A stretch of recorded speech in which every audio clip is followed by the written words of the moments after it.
আসসালামু আলাইকুম আমার প্রিয় শিক্ষার্থীরা, কেমন আছেন? আশা করি সবাই ভালো আছেন। আমিও আল্লাহর রহমতে অনেক ভালো আছি। তো আজকে আমরা মাইক্রোসফট অফিস এক্সেলে খুব ইন্টারেস্টিং একটা জিনিস শিখবো, বারকোড শিখবো। তো আমি দেখেন প্রথমেই এনে দিয়ে রেখেছি যে একটা বারকোড। আপনারা আশা করি বারকোড জানেন, যেটা নাকি বিভিন্ন ধরনের সুপার শপ বলেন, বিভিন্ন ধরনের প্রোডাক্টের গায়ে এই ধরনের কোড লেখা থাকে, মানে কিছু একটা কোন একটা সাইন। সেটাকে কিভাবে আমরা বারকোড বানাতে হয় আমরা মাইক্রোসফট অফিস এক্সেলে সেটা শিখবো। তো আপনারা আশা করি আপনারা বারকোড সম্পর্কে বুঝতে পেরেছেন। তো এখন আমি এটা কেটে দিই।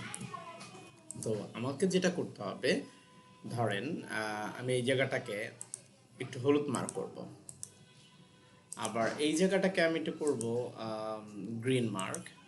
সো এখানে ইকুয়াল দেব। ইকুয়াল দিলে এখানে ক্লিক করব, ইন্টার বাটন প্রেস করব, তাহলে কি হচ্ছে, একটা কোড হয়ে গেছে, মানে একটা জিনিস চলে গেছে দেখেন। তো এখানে আহ, এই জায়গাটায় আমি একটা জিনিস সার্চ দিব। সাধারণত প্রথমে আমি সাধারণভাবে যে এখানে আমি লিখছি, মানে কিছুই নাই, ধরেন 1 2 3 4 5 6 যা লিখছি এটা এখানে চলে আসছে, মানে এটা কোড হয়ে গেছে। এই কোডটা মানে একটু লিঙ্ক হয়ে গেছে। তাহলে আমি এখানে ধরেন সমান সমান দিয়ে জাস্ট এটার উপরে ক্লিক করে ইন্টার দিলে এই লিঙ্কটা হয়ে যায়। তো আমরা আসলে এই বিষয় নিয়ে তো কাজ করছি না, আমরা করছি বারকোড নিয়ে কাজ। তো বারকোড আবার কেমনে করে সেটা দেখি। তো প্রথমে আমি এখানে শূন্য দিই, মানে আমি বোঝাতে চাচ্ছি এখানে কিছু লিখে নেই। তো এখানে রাখবো। রাখার পরে আমি এখানে লিখবো কোড, মানে ফন্টে গিয়ে আমি একটা কোড লিখবো, কোড 39। এখানে ইন্টার দিব। দেওয়ার পর দেখেন একটা কোড চলে আসছে। আমি এখন এখানে যদি লিখি, ধরেন এত এত এত, মানে কতগুলো নাম্বার দিয়ে থাকি, দেখেন ইন্টার বাটন প্রেস করি, দেখেন এই কোডটা নাম্বারটা এখানে চলে গেছে, এই কোড নাম্বারটা এখানে চলে গেছে। তো এর মানে হচ্ছে যে আপনি যদি কোনো কিছু লিখতে চান, তাহলে আপনার এইখানে লেখাগুলো সব এখানে কোড আকারে শো করবে। দেখেন আমি এখানে লিখেছি, সব এখানে কোড আকারে শো হইতেছে।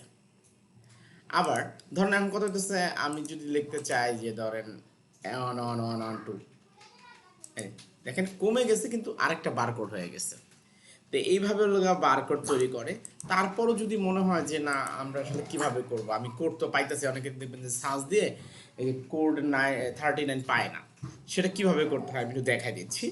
তো এটা খুবই একদম সিম্পল একটা বিষয়। এখানে জাস্ট যাবেন, যাওয়ার পরে গুগলে যাবেন, গুগলে যাওয়ার পরে আপনি জাস্ট কোনো একটা ব্রাউজারে গিয়ে লিখবেন কোড কোড কোড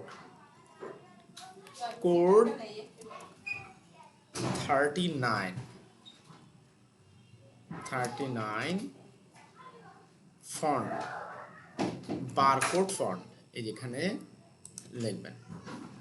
লেখার পরে জাস্ট এখান থেকে প্রথমটাই নিলেই হয়ে যায়। জাস্ট এটাকে আপনি নামিয়ে নিলেই হয়ে যায়।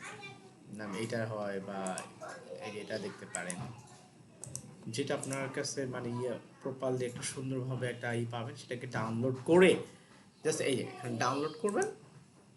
ডাউনলোড খুব ইজি একটা প্রসেস।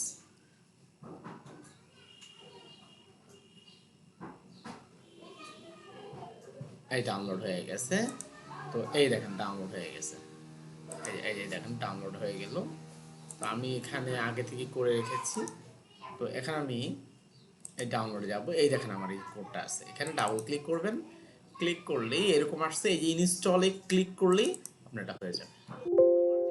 হয়ে গেছে, সেই জন্য এই সাম্বলটা দেখাচ্ছে। তারপর জাস্ট এটা করলেই হয়েছে। এই দেখেন লেখা আছে, আমি যেহেতু আমার আগে করা আছে, the code 39 regularly found is already installed, do you want to replace it, এইরকম আপনার করা আছে। জাস্ট করে খালি লিখলে হইব এবং ফন্টটা চেঞ্জ করলে হয়েছে। জাস্ট এখানে যাওয়ার পরে আপনি জাস্ট এখানে যেও, যদি আপনি এখানে ফন্টটা চেঞ্জ করেন, এই যে কোড 39, ওই দেখেন এখানেও কোড হয়ে গেছে। তো এইভাবে আসলে মাইক্রোসফট অফিসে ছেলে বারকোড তৈরি করে ফেলতে পারবেন। আশা করি ব্যাপারটা বুঝতে পেরেছেন। আপনাদেরকে অসংখ্য ধন্যবাদ মনোযোগ আমার ক্লাসে শোনার জন্য। ভালো থাকবেন।